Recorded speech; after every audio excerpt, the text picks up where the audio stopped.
Yang pasti adalah Rusia akan terus dengan penggunaan kekerasannya untuk mendukung apa yang telah dideklarasikan oleh masyarakat atau pemberontak di Donetsk dan Luhansk, ya. Dan kalau misalnya katakanlah pasukan-pasukan dari NATO akan masuk ke sana, tentu Rusia akan menghadapi, dan itu yang saya khawatirkan, yang tadi saya katakan bisa menjadi pemicu bagi Perang Dunia Ketiga. Apalagi ini sebuah negara yang punya senjata nuklir, dan negara-negara Barat itu juga punya senjata nuklir seperti Prancis, Inggris, dan tentunya Amerika Serikat. Jadi ini yang harus dihindari. Ya, sekali lagi saya meminta kepada pemerintah Indonesia, kepada Bapak Presiden, karena beliau adalah Presiden G20 saat ini, untuk menyerukan agar permasalahan ini dibawa ke Majelis Umum Perserikatan Bangsa-Bangsa. Jadi jangan cuma di Dewan Keamanan PBB, karena itu akan juga tidak berhasil, mengingat Rusia punya hak veto di situ. Oke, sebenarnya apa dampaknya bagi Indonesia, dampak terberat Indonesia jika memang Rusia dan Ukraina ini akhirnya berperang? Ya, kalau cuma Rusia dengan Ukraina yang berperang, mungkin dampaknya tidak terlalu signifikan.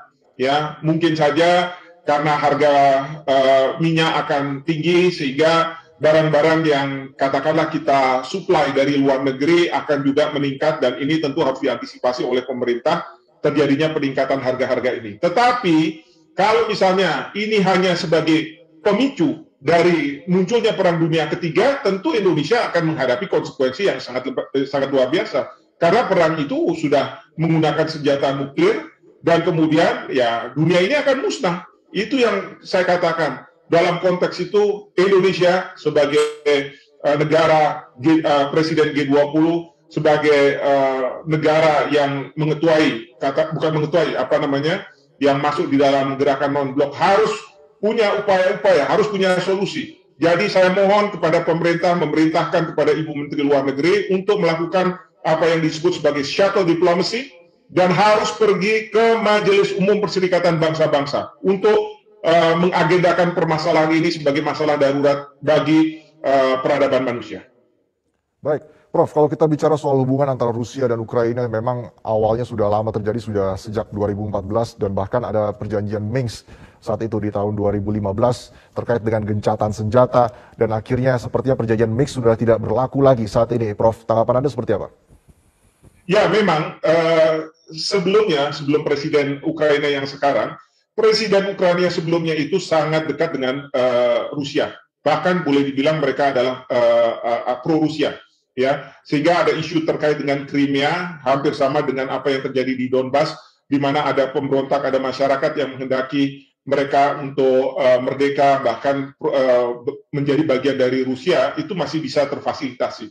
Tetapi Presiden yang sekarang, Presiden Ukraina sekarang, itu adalah anti terhadap Rusia. Sehingga kebijakan-kebijakannya itu membuat Rusia tidak nyaman, dan ini yang menimbulkan permasalahan antara Presiden Putin dengan Presiden Ukraina sekarang ini. Dan Presiden Ukraina sekarang, dia meminta bantuan dari negara-negara Eropa lainnya, bahkan ingin masuk dalam NATO. Di sini Presiden Putin mencegah Ukraina untuk masuk ke NATO, karena dia tahu bahwa kalau misalnya sekali Ukraina ini masuk ke NATO, maka serangan terhadap wilayah Ukraina, misalnya di Donbas gitu, itu berarti dianggap sebagai serangan tidak hanya pada Ukraina, tetapi kepada semua negara NATO, dan NATO punya legitimasi untuk menyerang balik apa yang dilakukan oleh Rusia.